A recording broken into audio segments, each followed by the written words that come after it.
Vaš komentar na včerajšnje razkritje novih dokazov v ZMD-ja? No, jaz sem z tem, kar ste navedli v društvu, neposredno soočil guvernerja in sem ga tudi izval, da odgovori na te očitke, vendar do tega trenutka odgovora še nisem prejel, tako da čakam, da bo svojo obrazložitev na te očitke podal do konca današnje seje.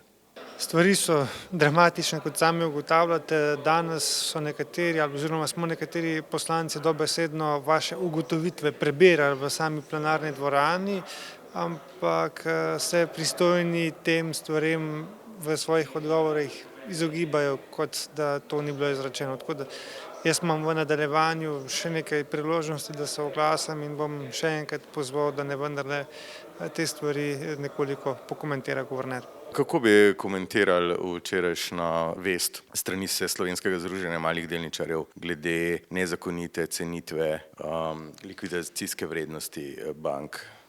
Mislim, da ta vest samo še dodatno utemeljuje sum, ki se že dlje časa pojavlja v slovenski javnosti, in to je, da je bila celotna cenitev leta 2013 narejena z namenom, da se lahko razlasti male delničarje in obvezničarje, se pravi, da se dobi pač neko da se dobi pokritje za to in pa da se pač dokapitalizira banke z vrednostjo, ki je očitno pač nekaterim interesom ustrezala. V petek 13. marca je potekala izredna seja Državnega zbora Republike Slovenije, na kateri so poslanci razpravljali o predlogu priporočila o vlogi Banke Slovenije pri dokapitalizaciji bank in izbrisu lastnikov podrejenih hibridnih finančnih instrumentov.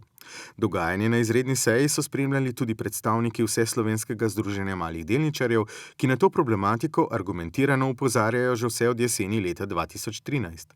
Mene moti vtis, češ, da je to guvernerja popolnoma odveč breme, da čuti to kot neke vrste politični pritisk, konec koncev pa vsi iščemo samo odgovore zaradi tega, da istih napak ne bi ponavljali spet čez 5 let. To je vse.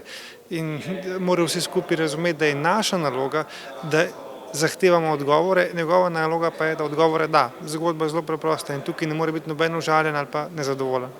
Postaja v bistvu celotna zgodba okrog Banke Slovenije vedno bolj sumljiva in to, da se je zdaj Evropska komisija, Evropska centralna banka in tako naprej umešala v celotno zgodbo in da skušajo pritiskati na slovensko vlado, na slovenski državni zbor, naj pustimo celo zgodbo pri miru, kaže prvič tudi na njihovo vpletenost in pa drugič kaže na to, da je Banka Slovenije postala, kot sem danes tudi v svoji izjavi v državnem zboru poudaril, postaja v bistvu pač neka inštitucija, ki je očitno tako kot cerkev postala praktično nedotakljiva za tukajšnjo demokratično oblast.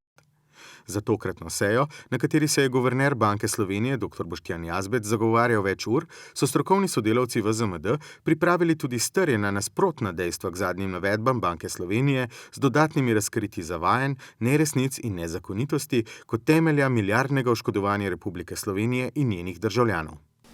Ocenjevanje likvidacijske vrednosti nepremičnin, kot rečeno, Banka Slovenije ni ocenjevalec, mi tukaj nismo eksperti za to, ne izvajamo tovrstnih aktivnosti, nismo zanje usposobljeni in, kot rečeno, so za to usposobljeni revizori in licencirani ocenjevalci nepremičnin in drugih vrst premoženja, ki so bili v procesu najeti. Gre za precej perfiden trik. Namreč tako družba Ernst & Young kot Deloitte imata poleg revizijskih družb tudi družbe, ki so namenjene svetovanju, ki pa niso zavezane upoštevanju mednarodnih standardov, ki nenazadnje ne nosijo neposredne odgovornosti oziroma pooblaščeni cenilci. In to dejstvo, da so izvajale te cenitve, ki so bile podlaga za razlastitev, družbe, ki nimajo tovrstnih licenc oziroma posamezniki, ki niso za to kompetentni, kaže na zelo jasno dejstvo, da nimamo pravka samo z zavajanjem, samo z nerazumevanjem, niti ne z neznanjem ali hitenjem, pač pa še enkrat več kot očitno za namerno ustvarjanje večje kapitalskega manka, kapitalske neustreznosti, kot bi ta dejansko bil. Tudi na točki konkretnih cenitev, za katere izrecno najvišji predstavniki Banke Slovenije trdijo, da so bili opravljeni kompetentno.